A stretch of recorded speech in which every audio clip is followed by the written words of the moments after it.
So for the 18th day of class, we moved away from those test-taking skills and got back into some good old-fashioned historical content stuff, and in this case, the Crusades. Not the sunniest of topics, but an important topic to explain why the world is how it is. Now, if you read pages 81 through 85, hopefully you walked into the class with these basic understandings of the Crusades. Who fought? It was fought between Christian and Muslim forces. What was it fought about? It was a series of conflicts fought to control the Holy Land and the surrounding areas. Where was it fought? The Middle East. Now, why it was fought is the complex question. Now, historians theorize it was religious, political, economic, or structural motives that caused it. Now, how was it done? Through sheer violence. And when was it fought? 1095 to 1291. Now, you know already your exam's only going to be on 1200 to the present, so you can see technically half of the Crusades, in theory, will not be on your exam, and 91 years of it could be on your exam. But I think the general sentiment, the essence, would be more important than the specifics. But who knows? Time will tell come spring. And more of a philosophical question, more of a general question before we got into the history I asked in class. Have the Crusades really ended? Okay, now technically you say, well, in my book it said it was from 1095 to 1291. It's over. But I will ask you, have the sentiments between Christians and Muslims healed since the Crusades? Is there still a lot of dissension between those two, a lot of tension between those two? Here, a little evidence to the point. This is from recent social media, and you can see this young American woman standing in front of a flag, holding her holy book, and a very large firearm. This young woman standing in front of a flag, holding a really large firearm, and her holy book. I don't know if these two could go to Starbucks and have a latte and have a civil conversation. I really don't. But I think it's safe to say there's still tension between these two worlds, as we can see in recent times. So anyway, in class, I asked you to look at the differences between Islam and Christianity. And people had a lot of prior knowledge about this, and you could see some things that were different in terms of what they call God, in terms of a different holy book, a different geography in the world, where majority Christian nations are and majority Islamic nations are. And we looked at the differences, and then we also looked at the similarities.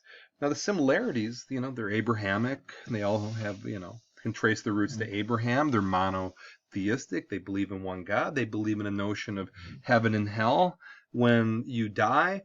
And the question was, if you look at the comparisons of the similarities versus the differences, where are the difficulties in coexisting? And what the class came up with is they both had this notion of getting more followers, and that their religion is the correct religion. And as they're trying to get more followers with this notion they are right, they're inevitably going to run into some trouble. That's pretty much the class consensus there. So anyway, let's just look at these two primary sources, and let's look at the logical outcome here. Now, this is from the book of Matthew, 28:19. Go therefore and make disciples of all nations, baptizing them in the name of the Father, Son, and of the Holy Spirit. And this is from chapter 16 of the B. Those who reject Allah and hinder men from the path of Allah, for them we will add penalty to penalty, for that they use to spread mischief. One day we shall rise from all peoples a witness against them from amongst themselves, and we shall bring thee as a witness against these thy people. And we have sent down to thee the book explaining all things, a guide, a mercy, and glad tidings to Muslims. So you have two primary sources here essentially reinforcing what the class came up with, that they think they have the right view and they want to spread it throughout the world. They're inevitably going to run into each other, okay? Now, was it a political conflict? And this is the more challenging part. Now, if you argue it was political, now the Seljuk Turks were interfering with Christian pilgrimages to the Holy Land. That's problematic. Also, these Islamic people were defeating the Christian Byzantines in the east and lessening Byzantine hegemony or dominance. Byzantium asked for help from their Christian neighbors in the west. So the Crusades could have been based on politics, and I think there is a political component. But was it more economic? Now, the lands around the Mediterranean and the Middle East were big-time money. Big money, lucrative trade routes, okay? And Big Worm said it best in Friday. You mess with my money, you mess with my emotions. And people were having their money messed with, they were having their emotions messed with. Now, control of these were essential to both Christian and Islamic economies, and they had to be protected. So these routes, when they're running into each other, you could say it's a money thing. You could say it's a political thing. I don't know. It could be based upon European structures, primogeniture, meaning the only person that got the inheritance was the oldest son. So if you're in a family, let's say you had 7 siblings, okay, probably 16 were born during these times and 8 survived. So let's say there's 7 siblings. We'll say 4 boys, 4 girls. Only the oldest boy got set up. So everybody else, they were like, okay, shoot, maybe I can, venture off and try to make my own fortune because I can't make it here. Could be argued by this. Or, the Pope, you could say the way the Pope structured it. He said, all who die by the way, whether by land or by sea or in battle against the Muslims, shall have immediate forgiveness of sins. So you have a religious structure saying, well, listen, if you die in battle, you go to heaven. Oh, shoot, I'm not scared to fight anymore. So it could be structural. I don't know. And it could be based on feudalism. Now, if you look at feudalism, which was the way Europe was governing itself, you had the king at the top who gave lands to the nobles, fiefdoms, and in return the nobles provided men and loyalty, and then the knights were the enforcers that kept feudalism going. Then people at the bottom, the peasants, gave their labor and their food in return for protection. Simple, but again, if you're here, you don't have a whole lot to lose, really. So you might want to venture out and fight, compared to just, I don't know, doing what peasants do, which isn't the most exciting gig you'll ever have. So I don't know. So I wanted you to search out some evidence. Okay, this is AP class, and using, whatever means you want to look at the evidence of, was it religious, was it economic, was it political, or was it due to European structures, okay?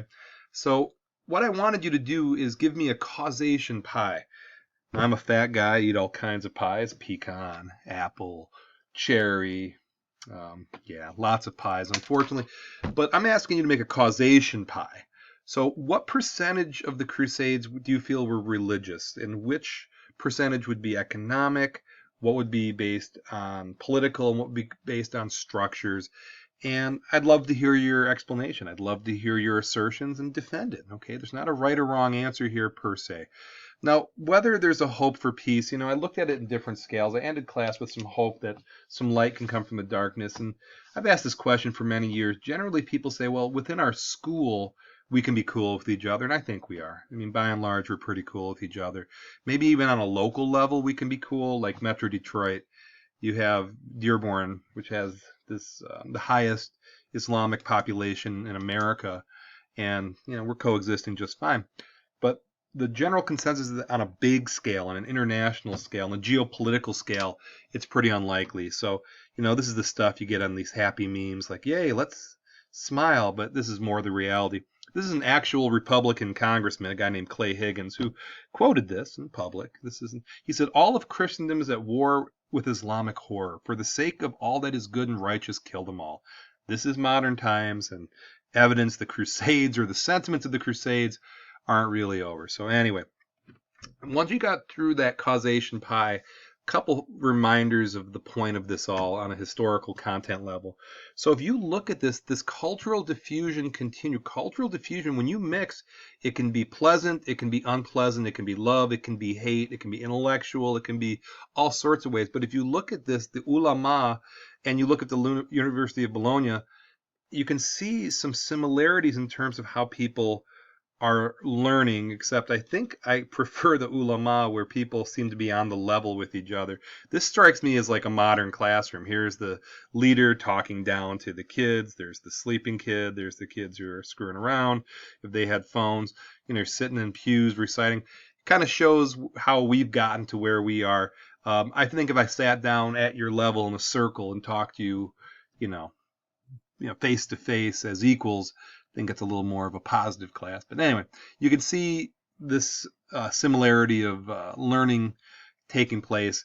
And these are the real contributions to Europe. So Islamic scholars translated Greek classics, thank goodness. And I say this because during medieval times, Europe came very close to losing this rich intellectual heritage that they had. And so from the Greeks to the Romans, and eventually this became Western Civ. So thank goodness those Islamic scholars, translated that. Astronomy. Many stars have Arabic names. Islamic contributions, when they mixed with European astronomers, good things happened. Mathematics, we still use Arabic numerals. A lot easier than Roman numerals in terms of their contributions to science and medicine, especially pharmacy and pharmaceuticals, and bringing Silk Road commodities to Europe, including paper and gunpowder. So these are the big cultural diffusion moments. So outside of the war, which is fairly easy to explain, but in addition to the fighting, this type of cultural diffusion happened. So it wasn't all negative. There was some positive as well. So anyway, I appreciate you watching.